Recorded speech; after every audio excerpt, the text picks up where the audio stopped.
Hello dear student, class 8 science. यहाँ पे हम देखेंगे सोलर सिस्टम क्या होता है। तो अगर a solar system consist of sun and all the celestial bodies that revolve around it. Means solar system उसे कहते हैं जो सन और जितने भी सेलेस्टियल ऑब्जेक्ट है, बॉडीज़ है, उससे मिल के बना है around it.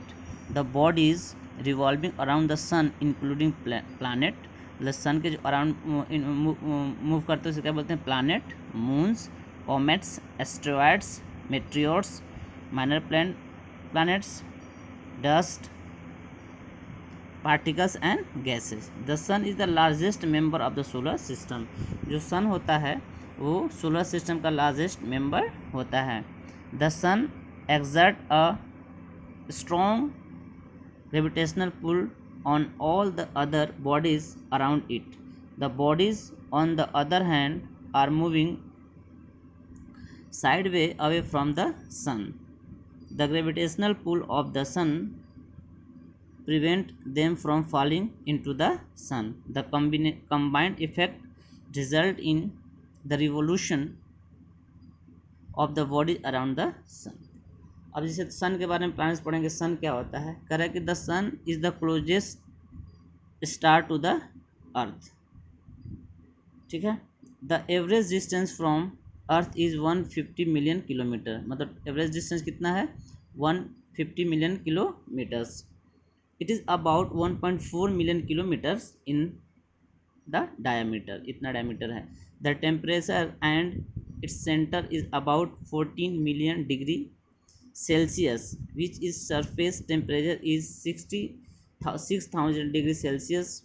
The sun is the high ball of gases.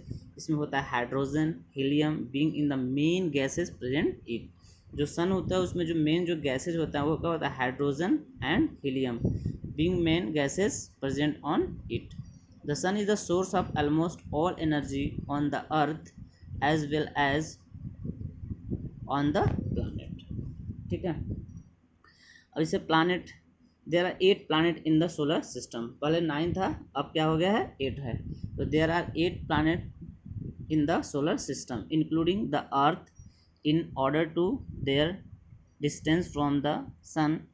They are Mercury closest to the sun. Sun के सबसे क्लोजेस्ट कौन होता है? Mercury. Venus, Earth, Mars, Jupiter, Saturn, Uranus and Neptune farthest from the sun. Neptune सबसे farthest होता है और सबसे क्लोज जो होता है सन के वो मरकरी होता है। A planet moves around the sun is defined path called orbit. जो प्लैनेट है वो अगर सन के अराउंड मूव कर रहा है तो वो जो पाथ है उसको बोलते हैं ऑर्बिट। मतलब कि ऑर्बिट पाथ में वो प्लैनेट सन के अराउंड मूव करता है। The time taken by the planet to complete one revolution is called the period of revolution. मतलब कि जो आपका प्लैनेट है अगर सन के तरफ एक कंप्लीट रिवोल्यूशन होने में जो समय लगा उस समय बोलते हैं period of revolution. The planet also spin और rotate on its own axis. The given table on axis time taken by planets to complete one rotation is called the period of rotation. The given table summarize the data about the planet. Planet हो गया आपका जैसे Mercury, Venus, Earth, Mars, Jupiter, Saturn, Uranus, Neptune. Average distance from the sun 58, इतना इतना जो दिया गया है। Diameter of the equator kilometre में दिया गया है। Mass in relation to the Earth इतना में दिया गया है। टाइम टू ऑर्बिट सन इतना दिया है। Time rotation of the axis ये दिया गया है। नंबर ऑफ मून्स ये दिया है। ठीक है। तो ये आपका दिया था सोलर सिस्टम क्या होता है ये देखा हमने, सन क्या होता है ये देखा, प्लैनेट, और यहाँ पे जो प्लैनेट का नेम जो दिया है Mercury, Venus, Earth, Mars, Jupiter, Saturn, Uranus, Neptune. तो average distance from the sun, sun से एवरेज डिस्टेंस मरकरी का 58 किलोमीटर है, वेनस का 108 किलोमीटर है, अर्थ का 150 किलोमीटर है, मार्स का 228 किलोमीटर है, जुपिटर का 1778 किलोमीटर है, सैटर्न का 1427 किलोमीटर है, यूरेनस का 2871 है, नेपच्यून का 4497 किलोमीटर है।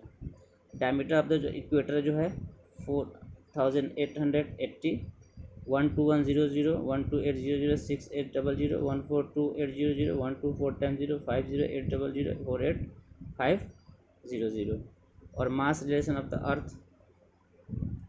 जो है आपका 0.06 0.821 0.131895 और टाइम टू ऑर्बिट सन जो होता है 88 डेज होता है इसका कंप्लीट होने में 225 365 days 687 days 12 days 29.5 years 12 years sorry 84 years 165 years और यहाँ दिया है time of rotation on the axis अपने एक्सिस के रोटेशन करने में जो समय लगता है 58 days 243 days 24 37 minute 9 hour 55 minute 10 hour 39 minute 10 hour 40 minute 16 hour 7 minute और ये दिया 0 0 1 2 63 33 27 13 ठीक है ओके थैंक यू।